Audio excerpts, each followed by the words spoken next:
आपने ना अक्सर सुना होगा, पता क्या, कुछ ऐसे बच्चे होते हैं जो लास्ट के एक महीना पढ़ के भी ना 95 स्कोर कर जाते हैं। आपको पता है वो कैसे करते हैं? वो एक रूल के ऊपर काम कर रहे होते हैं और वो रूल पता क्या है? बहुत पावरफुल रूल है। सारा का सारा पढ़ने से टॉपर नहीं बनते भाई, वो पढ़ना है जो एग्जाम में पूछा जाएगा। मुझे एक बात बताओ, पाई क्या है? पाई रैशनल है या इररेशनल है? अब तुम कहोगे पाई तो इररेशनल नंबर है। अगर पाई इररेशनल है तो इसकी वैल्यू हम 22/7 क्यों लेते हैं भाई? मुझे एक बात बताओ, सबसे छोटा प्राइम नंबर कौन सा होता है और सबसे छोटा कंपोजिट नंबर कौन सा होता है? लिख लो, इसे लिख लो। जो भी आपका आंसर आने वाला है, अगर वो गिवन डाटा से बड़ा आने वाला है तो एलसीएम निकालते हैं, और गिवन डाटा से छोटा आंसर आने वाला है तो एचसीएफ निकालते हैं। हरे कृष्णा क्लास 10, कैसे आप सभी? Welcome to the platform of Physics Wallah. भाई आज से स्टार्ट है आप लोगों की माइंड मैप सीरीज, बहुत ही ज्यादा पावरफुल सीरीज। क्या करने वाले? पूरे चैप्टर का निचोड़ आपको मैं 30 मिनट के अंदर देने वाला हूं। सारे के सारे कॉन्सेप्ट हम समझेंगे, क्विक रिवीजन रहेगा, उसके बाद मोस्ट एक्सपेक्टेड क्वेश्चन फॉर 2024-25 वो क्वेश्चन देखने वाले हैं। आपने ना अक्सर सुना होगा, पता क्या, कि यार कुछ ऐसे बच्चे होते हैं, है ना, जो लास्ट के 15-20 दिन या लास्ट का एक महीना पढ़ के भी ना 95 स्कोर कर जाते हैं। आपको पता है वो कैसे करते हैं? वो एक रूल के ऊपर काम कर रहे होते हैं और वो रूल पता क्या है? बहुत पावरफुल रूल है। मान के चलो आपके बोर्ड एग्जाम में मैथमेटिक्स से 100 मार्क्स का क्वेश्चन पूछा जाने वाला है, और सबसे इंपॉर्टेंट रूल पता है क्या है? ये जितनी जल्दी जान जाओगे ना, उतना ज्यादा हाईएस्ट स्कोर तुम कर पाओगे अपने बोर्ड एग्जाम पे। जो आपका 80% सिलेबस होता है ना, 80% सिलेबस वो केवल ना 20 मार्क्स का वेटेज रखता है, और आपका 20% भाई ऐसा सिलेबस होता है जहां से 80 मार्क्स का पूछा जाता है। तो जितने भी बच्चे ऐसे होते हैं ना जो कम समय में पढ़ के 90 लेके आ पाते हैं, वो क्या करते हैं? वो इस 20% सिलेबस पे फोकस करते हैं। भाई सारा का सारा पढ़ने से टॉपर नहीं बनते भाई, वो पढ़ना है जो एग्जाम में पूछा जाएगा। सीबीएसई क्या चाहती है, कैसे क्वेश्चन पूछना चाहती है, वो क्वेश्चन सॉल्व करने हैं। बहुत सारे मुश्किल क्वेश्चन सॉल्व करना, बहुत सारा रायता फैला रखा है। 10-10 किताबें सॉल्व करने से हाईएस्ट मार्क्स नहीं आते, है ना। ये 20% के ऊपर इस सीरीज में हम लोग काम करने वाले। कोई एक रिवीजन रहेगा और ये 20% हम कवर करेंगे। बहुत ही ज्यादा पावरफुल सीरीज है। आज ये पहला लेक्चर आप सभी के लिए। इसके बाद सारे के सारे चैप्टर्स, टोटल 14 चैप्टर्स में कराने वाला हूं इसी प्लेटफॉर्म के ऊपर। इस चैनल को सब्सक्राइब जरूर कर लेना। ये जो सीरीज है आपके हाथ से नहीं जानी चाहिए। और कौन कौन या किस किस को इस रूल के बारे में पता था, मैं जानना चाहूंगा कमेंट बॉक्स में। बहुत कम ऐसे होनहार स्टूडेंट होते हैं इनको ये रूल पता होता है। मुझे कमेंट बॉक्स में बताओ, क्या आपको रूल पता था या नहीं पता था। काम बहुत ज्यादा है, बातें ज्यादा नहीं करनी, समय भी हमारे पास कम है, तो आइए आगे चलते हैं। हम टॉपिक्स क्या करने वाले भाई, टॉपिक्स क्या कवर करेंगे वो देख लो। सबसे पहले हम देखेंगे भाई रैशनल नंबर और इररेशनल नंबर क्या होते हैं, ये समझेंगे फटाफट से। फिर आएंगे फंडामेंटल थ्योरम ऑफ अरिथमेटिक, क्या होता है, की थ्योरम है, ये समझना बहुत जरूरी है। फिर आएंगे एलसीएम, एचसीएफ और उनके जो रिलेशन होता है उसको देखेंगे, जिसके ऊपर क्वेश्चन हर बार क्वेश्चन यहां से आता ही आता है। उसके बाद द मोस्ट इंपॉर्टेंट चीज, most expected question for CBSE 2024-25, ऐसे ऐसे क्वेश्चन भी मैं आपको बताने वाला हूं जो कि सबसे ज्यादा इंपॉर्टेंट है। बहुत ज्यादा 99% चांस है आपके एग्जाम में आएगा भाई। बहुत ही ज्यादा पावरफुल सीरीज रहने वाले हैं, बार बार कह रहा हूं, मिस मत कर देना।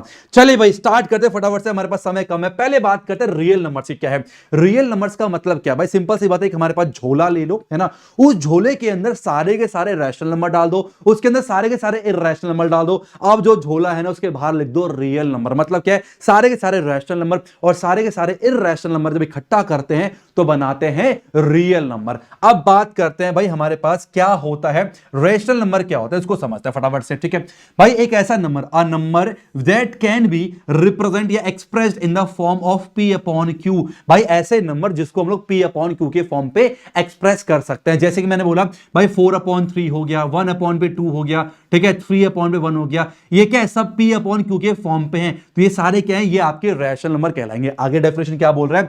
Where p and q are coprime. ये बहुत इंपॉर्टेंट है, जहां पर आपका जो p है और q है वो को प्राइम है। अब ये को प्राइम भला क्या होता है? को प्राइम का मतलब होता है ऐसे दो नंबर्स जिसका ना कॉमन फैक्टर 1 हो, मतलब 1 के अलावा कोई और कॉमन फैक्टर ना हो। जैसे कि मैंने बोला 2 है और 3 है। भाई 2 के क्या है? दो ही फैक्टर होंगे, कौन कौन से बताओ?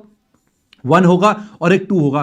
3 के दो फैक्टर होंगे, एक 1 होगा और एक 3 होगा। तो अगर मैं पूछूं आपसे, बताओ 2 और 3 में जो कॉमन फैक्टर है वो कौन है? तो 2 और 3 में कॉमन फैक्टर 1 है। तो ऐसे नंबर जिसमें जो कॉमन फैक्टर है वो 1 हो, ऐसे नंबर्स को को प्राइम नंबर कहा जाता है। तो आइए समराइज करते हैं, क्या बोला मैंने भाई? A number that can be expressed in the form of P upon Q where P and Q are coprime. और एक सबसे इंपॉर्टेंट चीज ये ध्यान रखना है, जो आपका डिनोमिनेटर है Q जो है वो 0 के बराबर नहीं होना चाहिए। अच्छा, आपके दिमाग में सवाल आ रहा होगा, सर अगर 0 हो जाए तो क्या हो जाएगा? भाई इसका आंसर तो मैथमेटिशियन के पास भी नहीं है। भाई किसी भी नंबर के अगर 0 लग जाए ना तो ये है नॉट डिफाइंड, इसको आज तक डिफाइन नहीं किया गया है। इसका आंसर भाई ना तो मेरे पास है ना ही मैथमेटिशियन के पास है, 4/0 नॉट डिफाइन हो जाता है। तो 0 से आपको बचना है डिनोमिनेटर में। अब मैं आपसे पूछूं, बताओ, आप सबको कमेंट सेक्शन में बताना है क्या 0 आपका रैशनल नंबर है?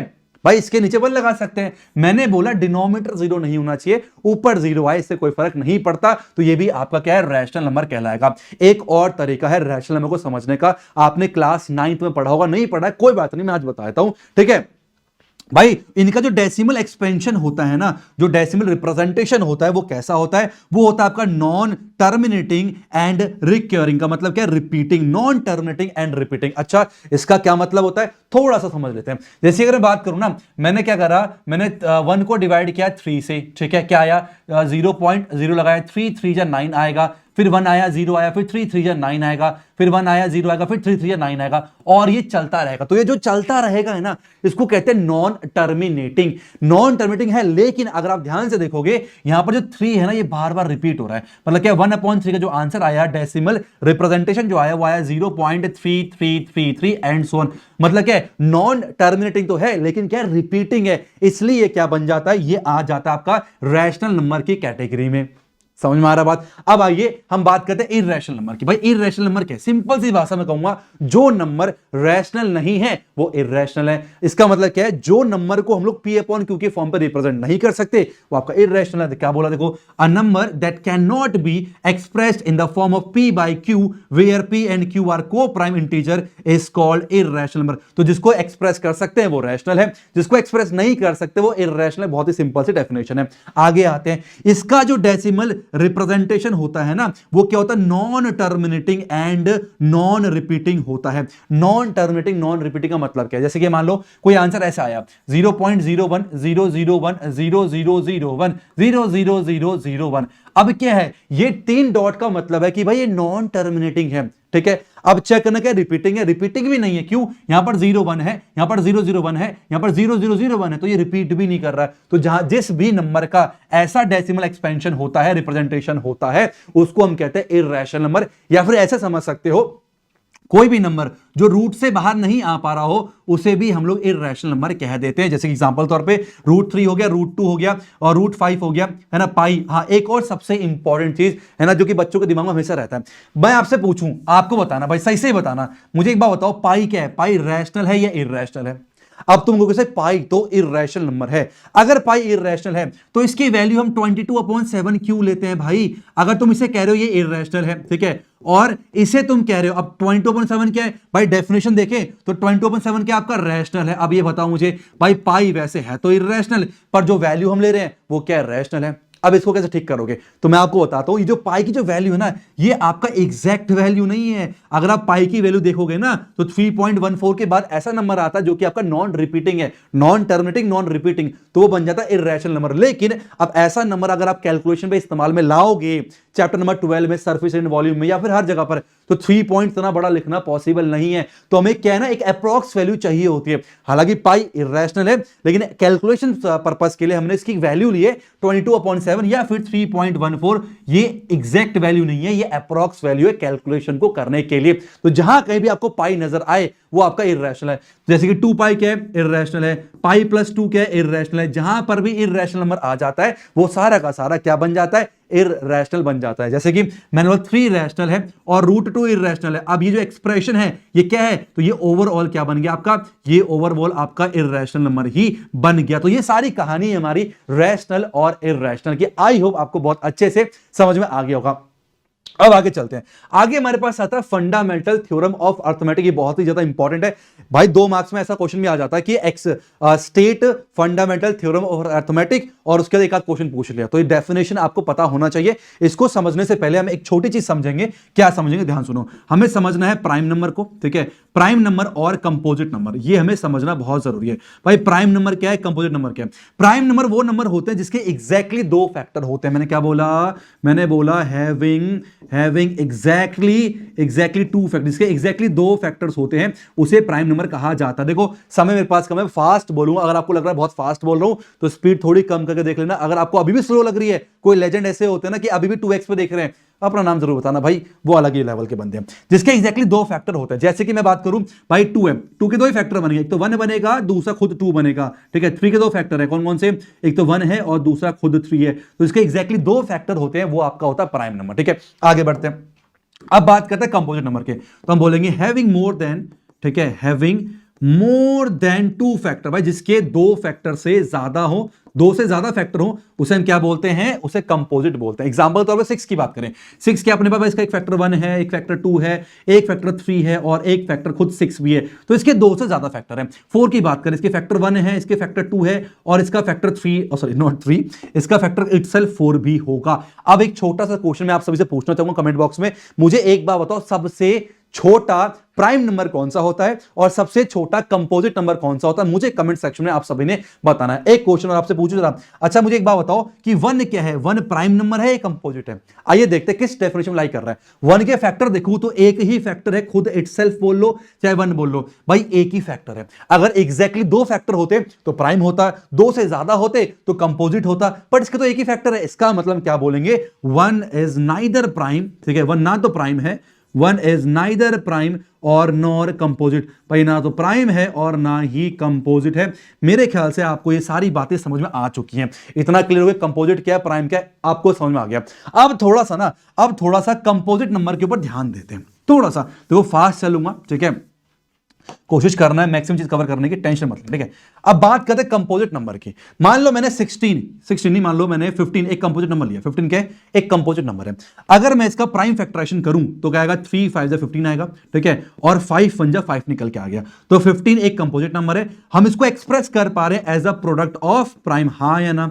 हम सभी के सभी कंपोजिट नंबर को as a product of prime के फॉर्म पे एक्सप्रेस कर सकते हैं, ऐसा कोई भी कंपोजिट नंबर नहीं है जिसको हम एक्सप्रेस नहीं कर सकते। और ले लो, इसकी मान लो एग्जांपल ले लिया मैंने, 24 ले लिया, मान के चलो, ठीक है, 24 ले लिया। अब इसको देखो ध्यान से, कितना आएगा भाई, 2 आएगा, 12 निकल के आएगा, ठीक है, 2 आएगा, 6 आएगा, 2 आ गया, 3 निकल के आ गया और 3 आ गया, 1 निकल के। इसका मतलब 24 को एक्सप्रेस कर सकते हैं कैसे, 2 की पावर 3 मल्टीप्लाई बाय 3। यहां पर भी हमने 24 को as a product of prime के फॉर्म पे एक्सप्रेस करा। तो जितने भी कंपोजिट नंबर है उन सभी को हम लोग प्रोडक्ट ऑफ प्राइम के फॉर्म पे एक्सप्रेस कर सकते हैं। और एक सबसे इंपॉर्टेंट बात क्या है कि भाई सिंपल सी बात है कि 15 के ना हमेशा फैक्टर 3 और 5 ही होंगे, जहां कहीं भी 3 और 5 को मल्टीप्लाई किया जाएगा हमेशा 15 ही निकल के आएगा। इसका मतलब जो फैक्टराइजेशन है वो यूनिक है, क्या है, यूनिक है। और साथ ही साथ में इसमें ऑर्डर मायने नहीं रखता। कहने का मतलब क्या है, चाहे आप 5 मल्टीप्लाई बाय 3 बोलो वो भी 15 है, और चाहे 3 मल्टीप्लाई बाय 5 बोलो वो भी 15 है। कहने का मतलब ये, अगर मैं 15 का प्राइम फैक्टराइजेशन कर रहा हूं, यहां पर मैं 3 को पहले लिया था, पर अगर अब की बार मैं 5 को पहले ले लूं तब भी कोई फर्क नहीं पड़ेगा, आंसर सेम आएगा। 3 बातें मैंने यहां पर बोली, कौन कौन सी? पहला क्या है, सभी के सभी कंपोजिट नंबर को हम लोग as a product of prime के फॉर्म पे एक्सप्रेस कर सकते हैं। दूसरा, ये फैक्टराइजेशन बहुत यूनिक होता है। और तीसरा, apart from the order in which the prime factor occur. ठीक है, इसको समराइज करते हैं तो बन गया आपका फंडामेंटल थ्योरम ऑफ अर्थमेटिक। क्या ध्यान समझते हैं, every composite number can be express या written as a product of prime in one and only one ways. मतलब ये जो one and only one ways का मतलब क्या है, यूनिक होता है। ठीक है, apart from the order in which the prime are written. किस ऑर्डर पे लिखा गया प्राइम नंबर्स को, वो मैटर नहीं करता। यही है हमारा fundamental theorem of arithmetic. I hope आपको समझ में आ गया होगा। इसकी डेफिनेशन जो है आपको अच्छे से रट लेनी है। अब आगे बढ़ते हैं, नेक्स्ट चलते क्या बोल रहा है। तो चलिए बात करते हैं एलसीएम एंड एचसीएफ की। भाई बहुत इंपॉर्टेंट टॉपिक, यहां से आपके एग्जाम में क्वेश्चन आता ही आता है। ठीक है, मान के चलो मेरे पास कोई दो नंबर है, कौन कौन से, एक 15 है और एक मेरे पास 18 है। अब मुझे इसका एलसीएम निकालना, इसका मुझे एचसीएफ निकालना, तो कैसे निकालूंगा मैं पहले समझाता हूं, फिर डेफिनेशन के ऊपर आता। ठीक है, सबसे पहले आपने करना है क्या, 15 है ना, तो 15 का आपने प्राइम फैक्टरेशन कर देना है। कैसे करेंगे, 3 5 15 आएगा और 5 1 5 आएगा। इसका मतलब 15 को हम लिख सकते हैं 3 मल्टीप्लाई बाय 5 के फॉर्म पे, हाँ या ना। नेक्स्ट 18 है, तो एक काम करो 18 का भी प्राइम फैक्टरेशन कर देते हैं। तो 2 9 18 हो गया और 3 3 9 हो गया और 3 1 3 निकल के आ गया। इसका मतलब 2 मल्टीप्लाई बाय 3 की पावर 2 कितना आ गया, तो 18 को हम लिखा 2 मल्टीप्लाई बाय 3 की पावर 2। अब ध्यान से समझो एचसीएफ क्या होता है और एलसीएम क्या होता है, ये समझ गए तो बड़े आराम से कर लोगे।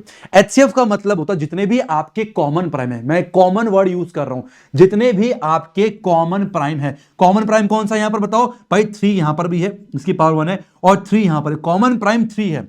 तो कॉमन प्राइम की आपको लोएस्ट पावर लेनी है, क्या लेनी है, lowest power of the common prime factor. तो क्या आएगा, 3 की पावर 1 जो कि 3 है, ये आपका एचसीएफ निकल के आ गया। समझना भी।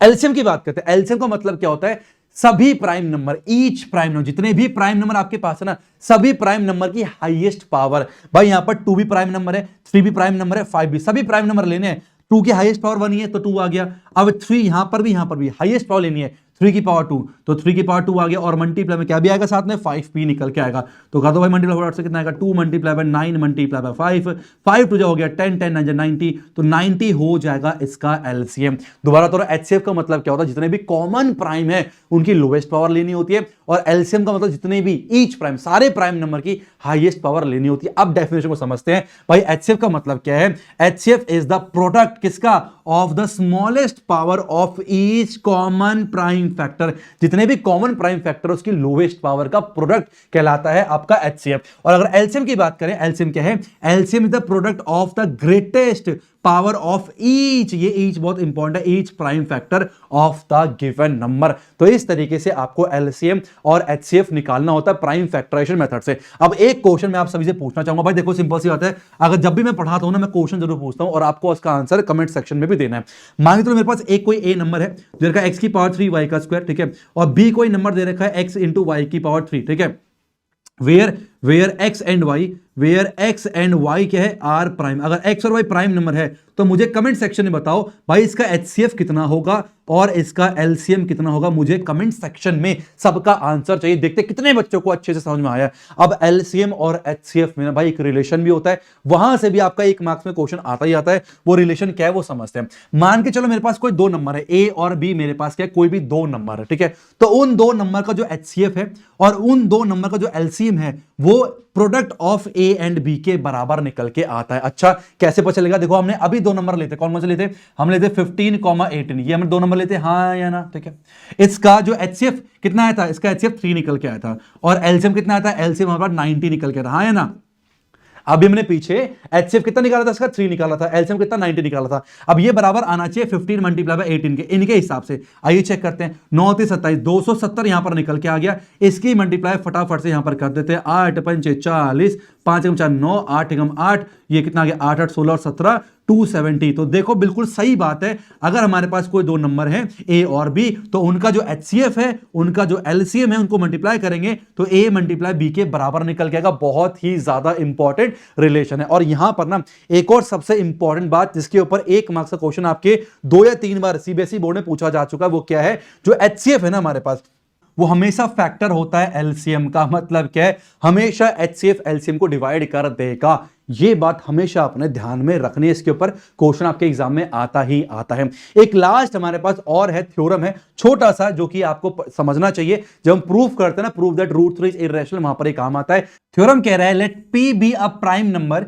And if p divides a square then p divides a। बहुत ही आसान सा थ्योरम है, इसको आप लोग एग्जांपल समझ सकते हो। मान के चलो मेरे पास कोई प्राइम नंबर है, फिर लेट सपोज कोई p एक प्राइम नंबर है, ठीक है, इस तरीके से, और मैंने a जो है ना, a मैंने ले लिया 6 ले लिया, मान के चलो क्या ले लिया, a ले लिया 6 मैंने, ठीक है। अब क्या देखो मेरे पास क्या है, अगर p a स्क्वायर को डिवाइड कर रहा है, ठीक है, तो p a स्क्वायर कितना आएगा बताओ, a स्क्वायर हमारे पास 36 निकल के आएगा ना, तो हमारे पास देख सकते हैं 36 आराम से डिवाइड हो जाएगा किससे, p से। तो ये a स्क्वायर है, a स्क्वायर अगर p से डिविजिबल है, ऑब्वियसली है, तो ये कह रहा है, थ्योरम ये कहता है कि भाई अगर a स्क्वायर p से डिविजिबल है तो a भी p से डिविजिबल होगा, a 6 है, और ऑब्वियसली बात है आंसर 2 निकल के आएगा। तो ये ऑब्वियस सा थ्योरम है, आपको सिर्फ ये समझना है कि अगर मान लो कोई भी प्राइम नंबर है, वो अगर a स्क्वायर को डिवाइड कर रहा है तो वो प्राइम नंबर a को भी डिवाइड कर देगा। इसका इस्तेमाल हम लोग कहां पर करेंगे, जहां प्रूफ करना होता है, proof that root 3 is an irrational number, root 2 is irrational number, root 5, वहां पर एक काम आता है। अब सारा का सारा कॉन्सेप्ट हम लोगों ने पढ़ लिया है,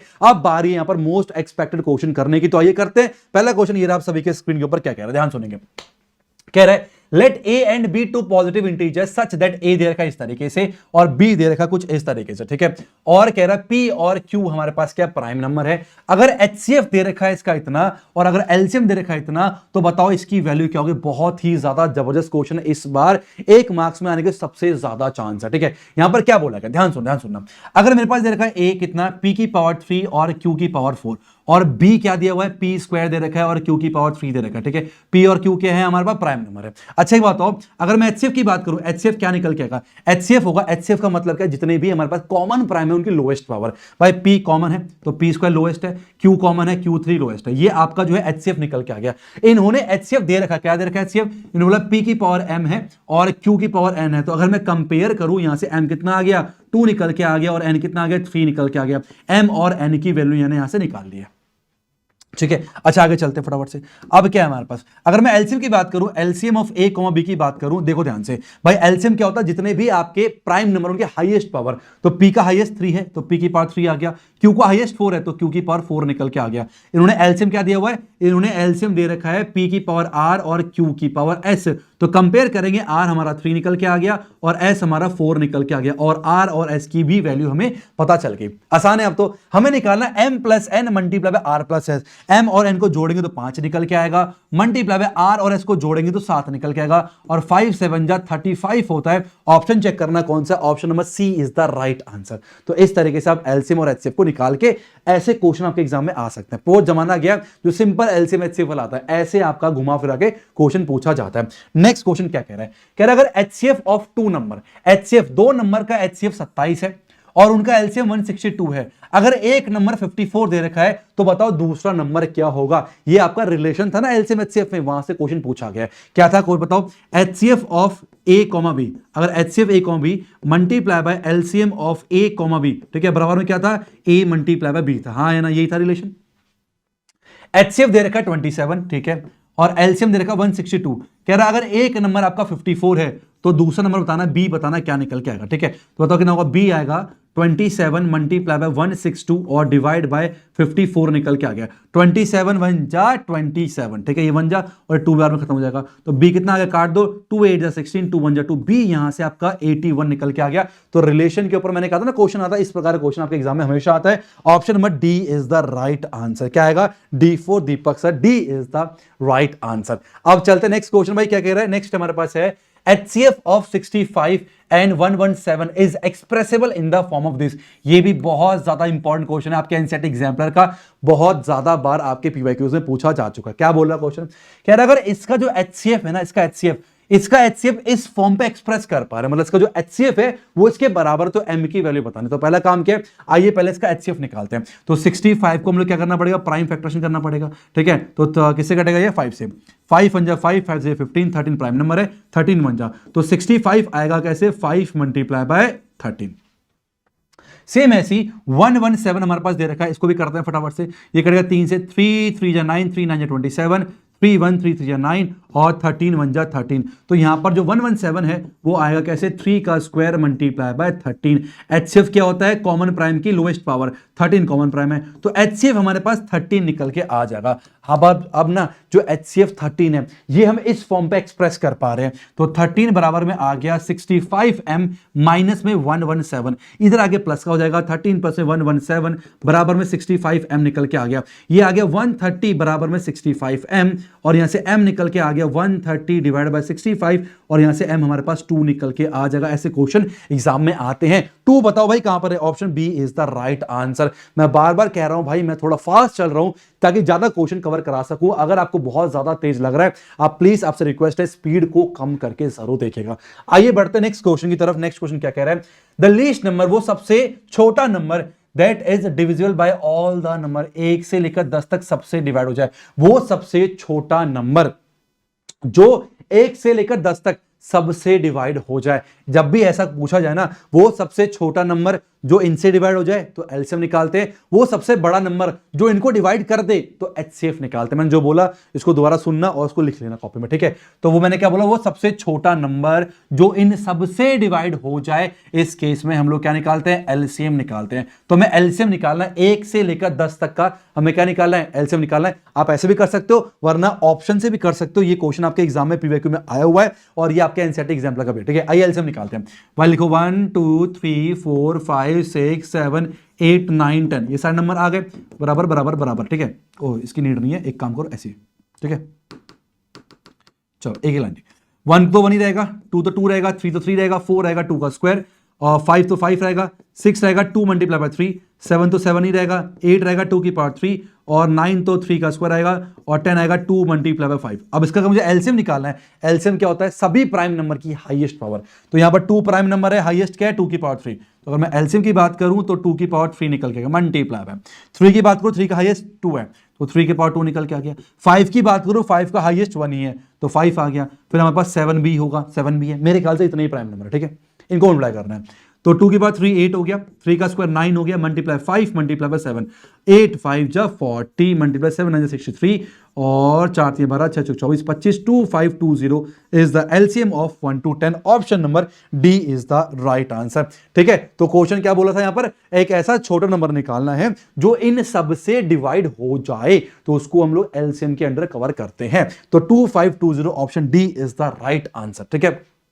आगे बढ़ते हैं। ये भाई अब वर्ड प्रॉब्लम आ गया भाई, यहां पर मैंने क्या वर्ड प्रॉब्लम लिया आप लोग के लिए, समझ नहीं आता कहां पर एचसीएफ निकालना है कहां पर एलसीएम, आपको ट्रिक बताने वाला हूं, ध्यान सुनना। क्या क्वेश्चन बोल रहा है, कह रहा there is a circular path around a sport field, Sonia takes 18 minute to drive 1 round of the field while Ravi takes 12 minutes for the same. Suppose they both start at the same time, same point and go in the same direction. After how many minutes will they meet again at the starting point? दोनों सुनो, मालूम है इसका एक circular sport field है, ठीक है। यहां पर ना, यहां पर सोनिया है, यहां पर सोनिया है और यहां पर रवि भी है। ये दोनों सेम टाइम पे, सेम डायरेक्शन पे, सेम पॉइंट पे खड़े हैं और यहां सेम डायरेक्शन में भाग रहे हैं, ठीक है। अब जो सोनिया है ना, सोनिया जो है वो 18 मिनट लेती है एक कंप्लीट चक्कर के लिए। कितना मिनट, 18 मिनट, ठीक है। मतलब सोनिया पूरा चक्कर काटती है 18 मिनट में, ठीक है। और वहीं पर रवि जो है, रवि काटता है पूरा चक्कर कितने मिनट में, वो काटता है 12 मिनट में काटता है। कह रहा दोबारा कब मिलेंगे, अभी तो ये साथ में। अब मान के चलो 12 मिनट के बाद रवि भाग के यहां पहुंच जाएगा और जो सोनिया है वो सोनिया कहीं यहां पर होगी।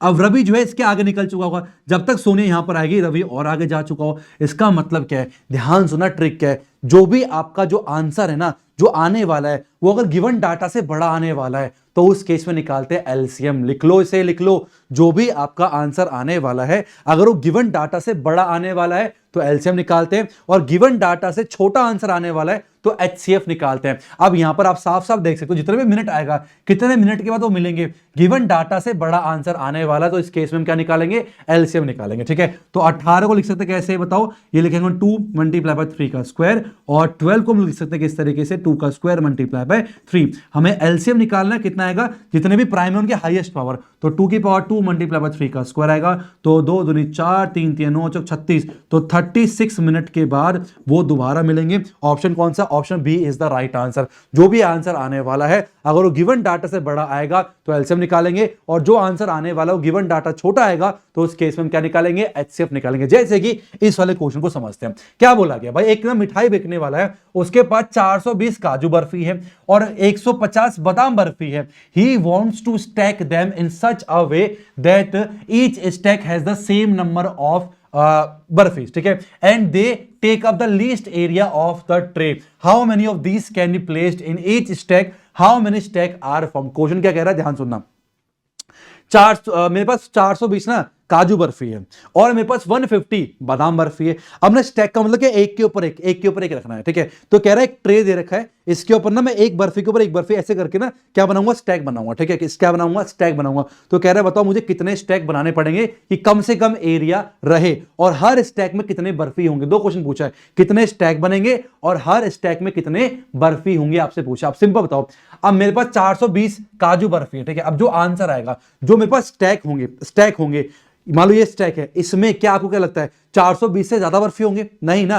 420 बर्फी को मुझे इस तरीके से, मेरे पास ये कोई ट्रे है, इस तरीके से यहां पर ऐसे करके ना, ऐसे करके बर्फी को रखना है, ऐसे करके बर्फी को रखना है, ठीक है। तो मेरे पास 420 तो भाई बर्फी होंगे नहीं ना, यहां पर 420 बर्फी तो होंगे नहीं, ऑब्वियसली बात है 420 बर्फी से कम एक स्टैक में बर्फी होगा। इसका मतलब जो आंसर आने वाला है वो गिवन डाटा से छोटा आने वाला है। इस बात को समझ पा रहे हो क्या? मुझे कमेंट सेक्शन में बताओ भाई। 420 बर्फी है, इसको मुझे स्टैक एक के ऊपर एक करके रखना है, तो एक में जो स्टैक है कितने बर्फी होंगे? 420 से ज्यादा थोड़ी होंगे, 420 को तो डिस्ट्रीब्यूट कर रहे हैं ना, तो आंसर गिवन डाटा से छोटा आने वाला है। तो इस केस में क्या निकालेंगे? इस केस में HCF निकालेंगे। तो करना क्या है? 420 का प्राइम फैक्टरेशन करना है।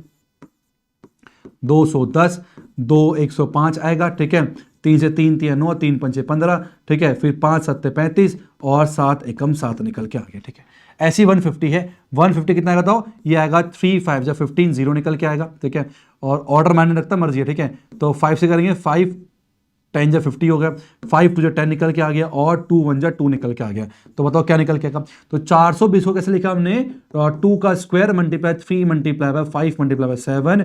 और अगर बात करो 150 को, तो हमने लिखा 2 मल्टीप्लाई बाय 3 मल्टीप्लाई बाय 5 का स्क्वायर। हमें क्या निकालना है? HCF। HCF क्या होता है? कॉमन प्राइम की लोएस्ट पावर। तो HCF 2 आएगा, 3 आएगा और 5 आएगा, तो आ गया 5 3 15 दूनी 30। तो HCF जो है वो 30 निकल के आएगा। इसका मतलब ये हुआ कि एक स्टैक में हमारे पास 30 बर्फी होंगे, हाँ या ना? ठीक है, एक स्टैक में 30 बर्फी होंगे, ये हमें पता चल गया। अब इसने एक क्वेश्चन और पूछा था कि एक स्टैक में कितने बर्फी होंगे। दूसरा क्वेश्चन था हमारे पास कि कितने स्टैक होंगे, ठीक है। अब ध्यान सुनना भाई, 420 और 150 टोटल कितनी बर्फी हुई?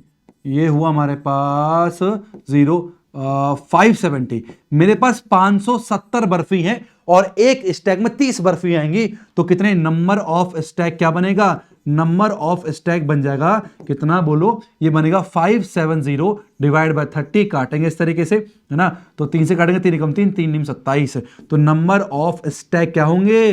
तो 19 मेरे पास स्टैक बनेंगे और एक स्टैक में 30 बर्फी मेरे पास होने वाली है। ऑप्शन नंबर कौन सा होगा? पहले क्या पूछा था? How many this can place each stack. एक स्टैक में कितने होंगे और कितने स्टैक बनेंगे? तो 30 19। Option number A is the right answer. मैं फिर से कह रहा हूं, जो भी आपका आंसर आने वाला है, अगर वो गिवन डाटा से छोटा आने वाला है तो क्या निकालोगे? HCF। और जो भी आंसर आने वाला गिवन डाटा से बड़ा आने वाला है तो उस केस में LCM निकाला जाता है। ये अभी थोड़ा मुश्किल लग रहा होगा, बट एक दो बार करोगे तो बहुत ही ज्यादा आसान लगने लगेगा। आगे बढ़ते हैं, नेक्स्ट क्वेश्चन ये आप सभी के स्क्रीन के ऊपर। प्रूफ दैट 5 प्लस में 3√2 is an irrational number, it being given that √2 is irrational. 5 plus में 3√2 इरेशनल प्रूफ करना है। ये दे रखा है कि √2 कैसा है? इरेशनल है।